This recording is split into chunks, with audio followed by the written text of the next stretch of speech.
It's the dictionary. It's the dictionary. It's the dictionary. It's the dictionary. It's the dictionary. It's the dictionary. It's the dictionary. Hello, word nerds. Welcome to the dictionary. This is the podcast where I, Spencer, am reading all of the words in the English language dictionary and telling you about them, telling you the definitions, telling you some things that I think about them in the best possible way that I know how.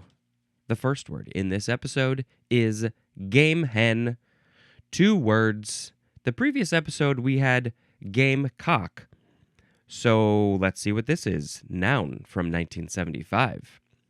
It is an immature domestic hen weighing usually less than 2 pounds and used especially for roasting, as in a Cornish game hen.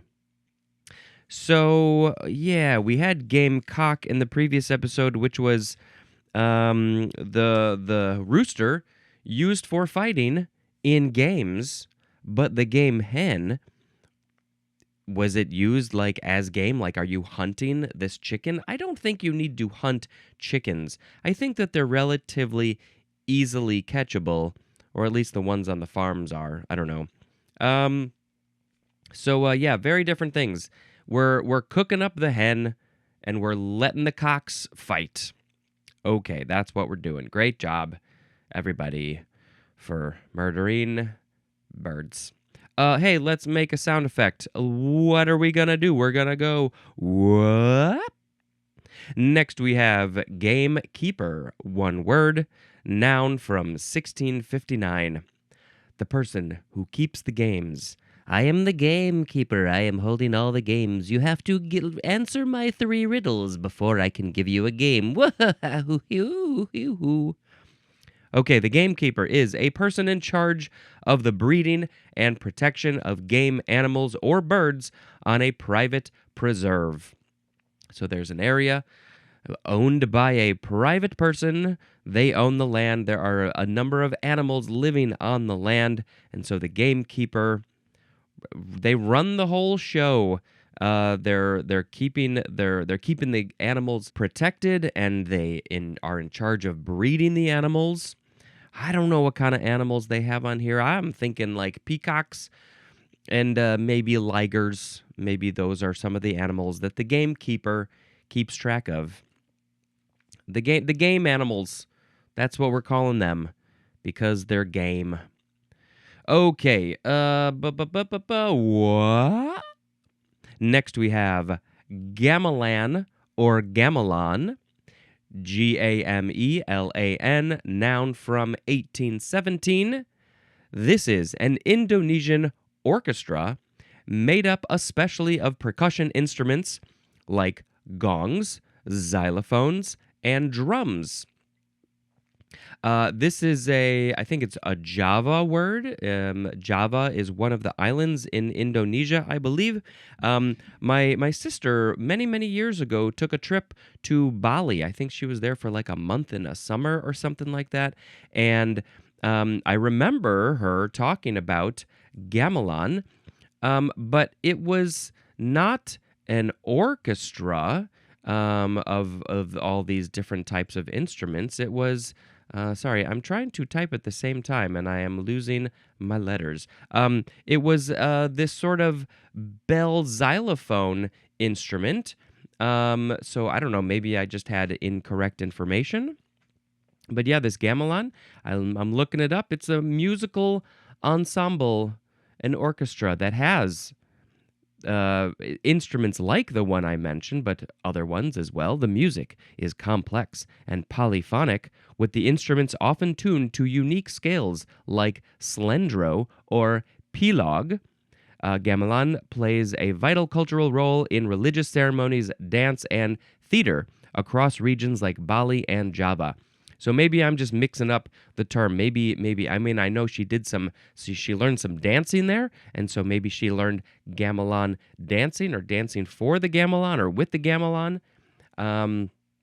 Yes, there are many images of people with all of these bells and gongs and things all around them, and they're sitting on the floor mostly, and Yeah, I wanna hang out in a gamelan, maybe play some gamelan. What?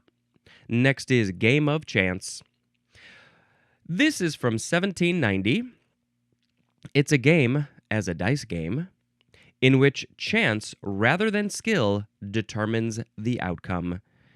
There's no skill involved in a game of chance. Like the game of war, I don't think you can use any skill whatsoever. It's just a game of chance. It's just how the cards fall, how they're shuffled, how the dice fall. Of course, you can have some loaded dice, but typically, you're playing all fair and square. It's a game of chance. Hey, how's this coin gonna flip? That's pretty much a game of chance.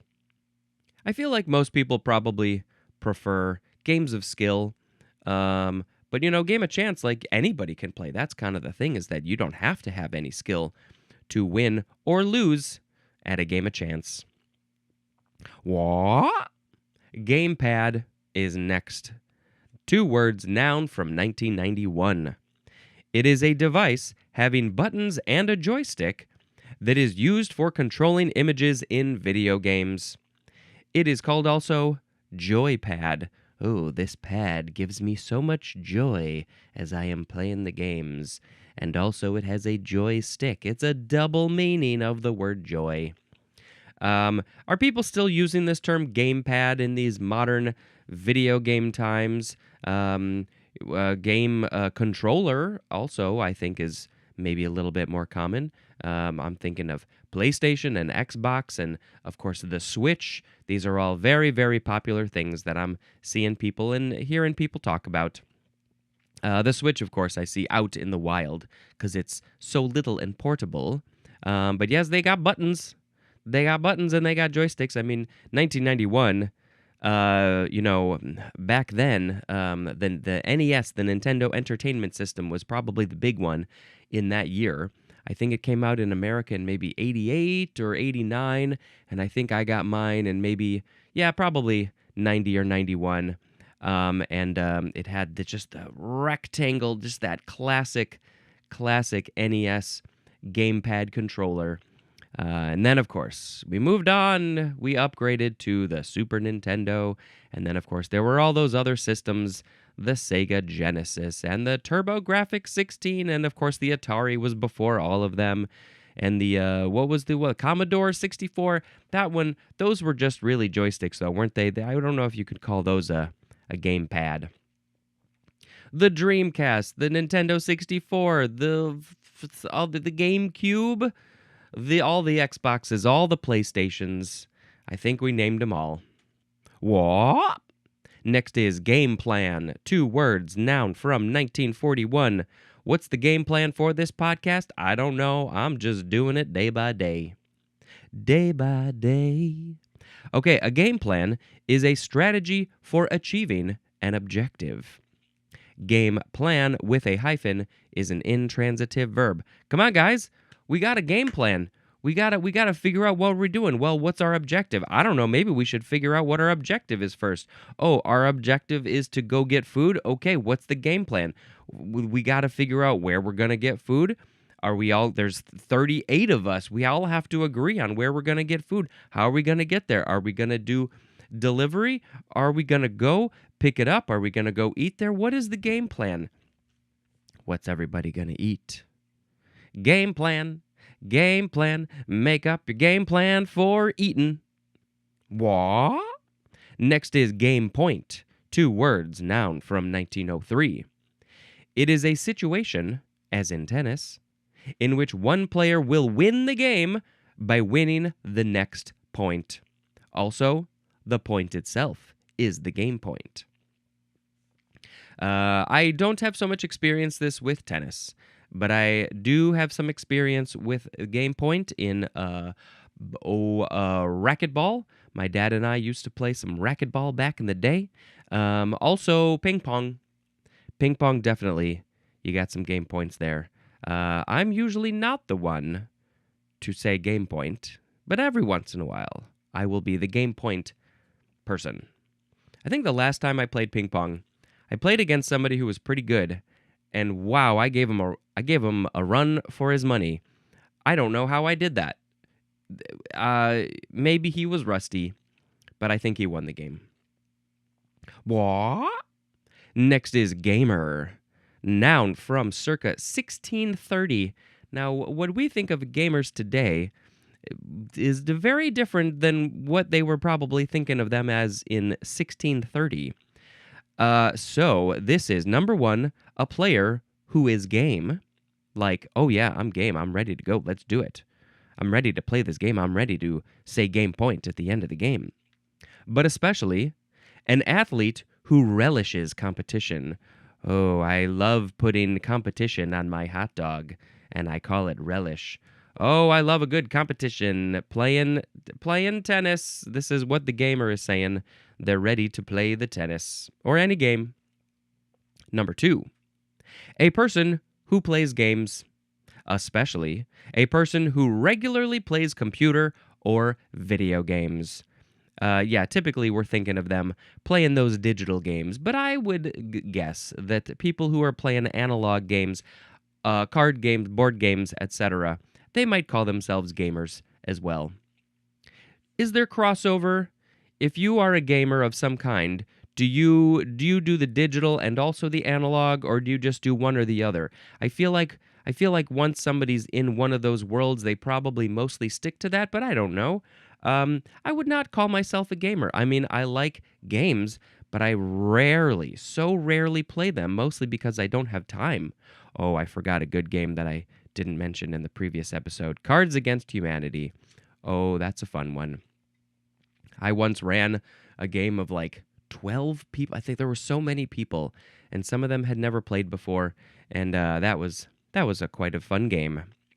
So yes, I'm a gamer because I'm up for a game. I like a game. I like to play games, but I just don't play them very often. Next, what? Game show. 2 words, noun from 1958. This is a television program on which contestants compete for prizes in a game, and an example of what that game might be is a quiz. Like, what sort of game shows are quizzes? I mean, Jeopardy would be the first one that I can think of. But yes, there's quiz games. There was even one called Quiz Show, right? Or was that the movie? Something, you're answering questions. That's a quiz show. Maybe Double Dare. Would that have been called a quiz show because you're answering questions and then you get to do some crazy, crazy stuff? And oh, I wanted to be on that game show so bad. Double Dare. There's the memory one where the tiles move away. Was that just memory or concentration? What was that called? I can't remember. Visiting my grandpa in the last years of his life, he would often have just the Game Show Network on, so I spent some time watching some of these games with him. The match game, I remember once on New Year's Eve, we were a group of people watching. They had all of the New Year's Eve match games on in a marathon, and the reason was because they would change the year of the game based on whatever year it was. It was like match game 76, and then they would reveal the new number logo at the end of the show. I mean, the game shows. There's so many game shows these days, and all of these celebrities are hosting these game shows. I mean, of course, the classics: Wheel of Fortune, Jeopardy, Let's Make a Deal. What's the No Whammies one? That we just talked about that with the movie. What's the other one that I'm trying to think of with the why can't I think of what it's called? Come on down. The Price is Right. There we go. That's a great classic game show. I think it would be pretty fun to be the host of a game show. It would be fun to be on a game show as well. I don't know what game show. I'd have to actually put effort into that. But yeah, I think it would be fun to be on a game show. And then let's see, some of the more modern ones, Who Wants to Be a Millionaire, the briefcase game, Deal or No Deal, and then there's so many more that I don't even know about because I don't have time to play games and I don't have time to watch games. I'm just aware that they're there. Game show time. Yes, I think I would like to be on a game show. Okay, moving on to what? Gamesman or gamesman. This is a noun from 1947. It is one who practices gamesmanship, also one who plays games.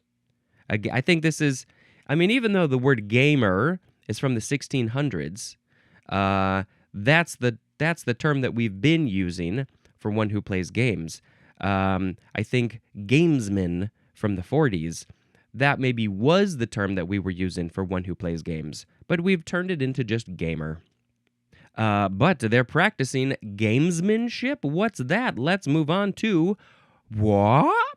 Gamesmanship. Noun from also 1947. Number 1, the art or practice of winning games by questionable expedients without actually violating the rules. What? What are we talking about? So you're not actually cheating, but you are practicing how to win games by doing things that are questionable, but you're not actually violating the rules. What types of things would that be? Like, I don't know. In a sports game with another team, like maybe you're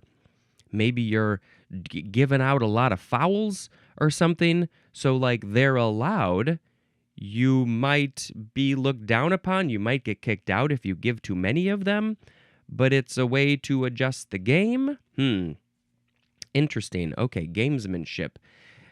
Seems a little bit opposite than what's that term when you're like, I'm being a good sportsmanship. Oh, that was some good sportsmanship when you lost the game, but you were all cool about it. This seems like the opposite because you always want to win the game because you're a gamesman. Number 2 for gamesmanship is the use of ethically dubious methods to gain an objective. Well, I definitely do not practice gamesmanship because I don't really care for the dubious methods. If I'm gonna try and get a thing, I'm gonna try and get that thing in a cool way, not a dubious way. Gamesmanship. Okay. What? Gamesome. Game and the word some. Let's play some games. Gamesome is an adjective from the 14th century. The synonyms are merry and frolicsome. I'm feeling so gamesome today as I'm frolicking down the road with all of the Christmas merriness around. Gamesome? Okay, look at that gamesome fellow over there. What? Next is gamester. Seems similar to gamer, maybe. Gamester, noun from 1553. This is one who plays games. But especially not a gamer. The synonym is gambler. So gambler, gamester, it's very similar to gangster. So I wonder if there's a connection because maybe the gangsters were gamesters and in the gambling places. Gamester. I think we should start using that word. I like that one. The gamester. Not gamesman, but gamester. Blah. Next we have gamete or gameto. This is a prefix and it means gamete, Gamete, as in the example, gametophore, which will be in the next episode. Gametophore will be in the next episode, but we have some more gamete words here in this episode. So, before we get to the actual word gamete, we got to go on to what? What is this word? Gametangium. Gametangium. Gametangium. Gametangium. It is a noun from 1886. This is a cell or organ, as of an alga, fern, or fungus, in which gametes are developed. So the gametes are developed in the cell called the gametangium, and which would be a cell or organ in possibly something like an alga or an algae, a fern, or a fungus. So those types of plants and things have this organ or cell called the gametogenesis. Let's go to the gametogenesis and make some gametes. This word is from the prefix gamete, also from plus the Greek word angion, which means vessel. So it's the vessel where the gametes are being created. Bwah? Next is the word gamete. This is, you can also say gamete. You could say it that way, gamete or gamete. It is a noun from 1886. It is a mature male or female germ cell, usually possessing a haploid chromosome set and capable of initiating formation of a new diploid individual by fusion with a gamete of the opposite sex. So, I think right off the bat we can say the sperm and the egg are gametes because that's the male version and the female version, and they come from those two people and then they combine. They can't make a new individual on their own. They need the other half of the directions, the DNA directions, to make a new diploid individual. We're all individuals. So let's see. Gametic or gametic is an adjective, and gametically or gametically, that is an adverb. How are you doing something gametically or gametically? I'm just acting like a gamete, so I am living my life gametically. The etymology says this is from New Latin gameta, also from the Greek gametes or gametes, which means husband. Interesting. Also from the Greek gamine, which means to marry. So it's like you are marrying these two things together, the sperm and the egg. They're coming together. They're being married. That would be kind of a funny visual, just to see a sperm and an egg having a wedding, and then when they kiss, they fuse, and then the cells start dividing, and then they make a baby in front of the whole wedding crowd. That's what they're called. So yeah, literally, gamete is just the idea of these two separate things coming together. That's where the word comes from. Now, what do we have? We have this long set of letters that make up words. What? It's gamete intrafallopian transfer. 3 words, noun from 1984. It is a method of assisting reproduction in cases of infertility that involves obtaining eggs from an ovary, mixing them with sperm, and inserting them into a fallopian tube by a laparoscope or laparoscope, probably laparoscope. The abbreviation is GIFT, gamete intrafallopian transfer. It's a gift. Look, I'm giving you a gift of your eggs and sperm mixed together in a pot and put them in your fallopian tube. It is called also gamete intrafallopian tube transfer. A double T at the end. I think all the words are pretty clear. You're putting them in the fallopian tube because I guess the idea is that then they will travel down the fallopian tube so they can naturally get embedded into the wall of the uterus instead of just putting it into the wall of the uterus. I think maybe you want the body to do some sort of natural processes. And what are they doing? How are they doing this? They're mixing the eggs and the sperm.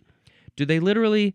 I mean, I know that when, in infertility, they're literally like injecting, I think, sperm into an egg, or at least one sperm into an egg with a very tiny little syringe, or something like that. But are they? It says that they're mixing them. They're mixing them. So do you make a smoothie? How are you doing this? Do you literally just put them in a dish and let them figure it out?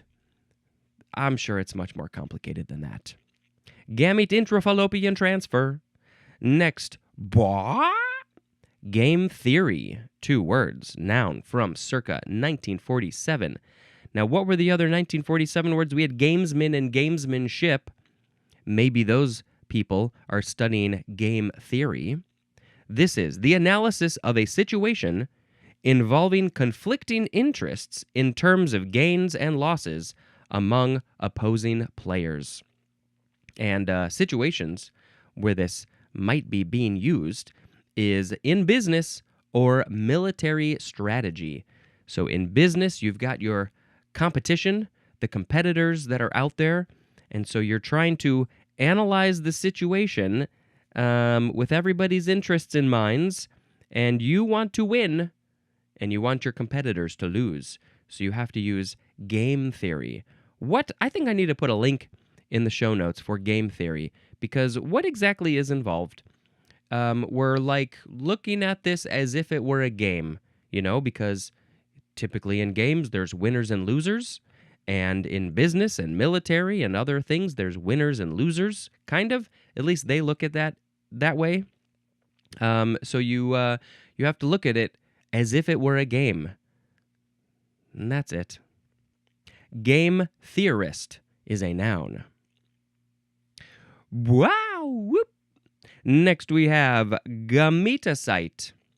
So it's the gameto prefix plus cyte, noun, from 1899.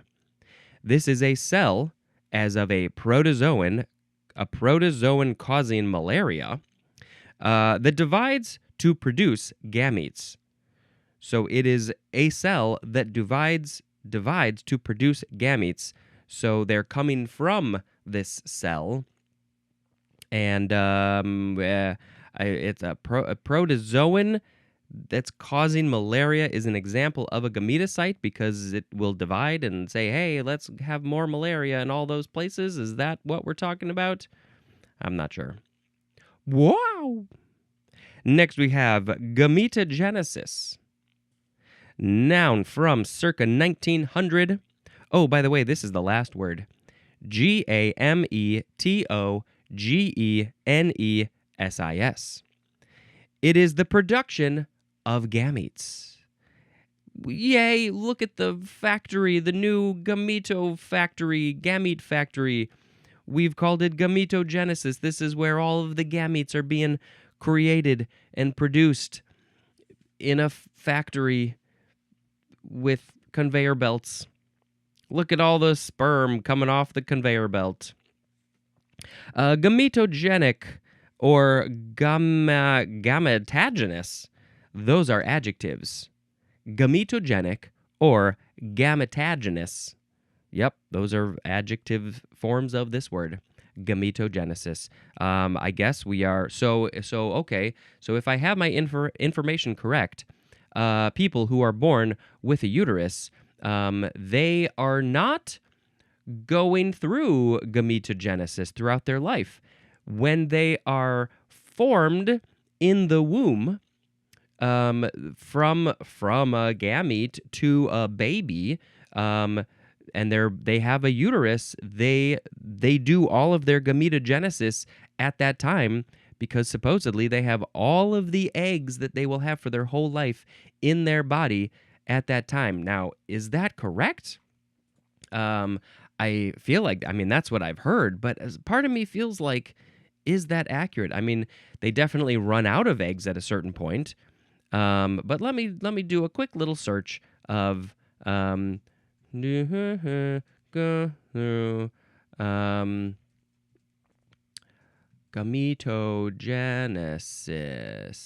We're being genderized here. I know, I'm aware. They go through gametogenesis, which is specifically called oogenesis, double O, because they're eggs. The process of creating the egg cells, the process begins before birth and continues after puberty. Okay, so yes, it does go on for a while. Meiosis to produce haploid cells. Okay, so, maybe you're going to have a whole bunch of your eggs when you're born, but you're still creating them up through puberty, and then your body's like, yeah, I got enough. I'm good. I'm good. These are going to last me for a few decades. And then I will go through a whole other body process after that. But people who were not born with a uterus, and maybe they were born with a penis and a scrotum and testicles, they're always going through gametogenesis. They can't help but go through gametogenesis. There's always exceptions to the rule, but they're like, yep, gotta make all of those millions and millions and billions of sperm, because some of them aren't going to be great. And some of them are going to be wonderful, and you never know which one's going to make it to the finish line. All right, we don't need to talk about this anymore. But what we do need to talk about is the word of the episode. Let's have a little chat about the word of the episode. Today we had game hen, gamekeeper, gamelan, game of chance, gamepad, game plan, game point, gamer, game show, gamesman, gamesmanship, gamesome, gamester, gamete or gameto, gammetangium, gamete, gamete intrafallopian transfer, game theory, gametocyte, and gametogenesis. There's a couple that I like. Let's just pick. There's a couple of fun words to say. There's some new things. No. Let's pick game show as the word of the episode. I want to be on a game show. I want to be on a game show. Bring back Double Dare so I can be on the game show. Game show. I don't even care about winning money. I just want to do some crazy fun stuff. Game show. All right. Game show. That was that. Let's see. Now, what are we doing? We're talking about a movie, because that is why you all come here to this podcast, to hear me talk about movies instead of words. The next one I saw is I Lost My Body. I had been interested in this movie for a while. It's an animated movie. Somebody had recommended it to me, and so I finally got around to watching it. And I think it's French, and it is about, I think you should just watch it. The basic premise is there's a hand that's detached from a body, and there's a couple of stories going on, and I really enjoyed it. It's different, and I like how the hand moves around. I like a lot of it, and I would like to rewatch it someday. But yeah, I Lost My Body. Watch it if you like that sort of thing. All right, this is going to be the end of the episode. Thank you so much for checking out this show. Is there a way that we can turn this podcast into a game? If you have any ideas, let me know. I think that would be fun. Contenders trying to win points on the dictionary. All right, this has been Spencer dispensing information. Goodbye.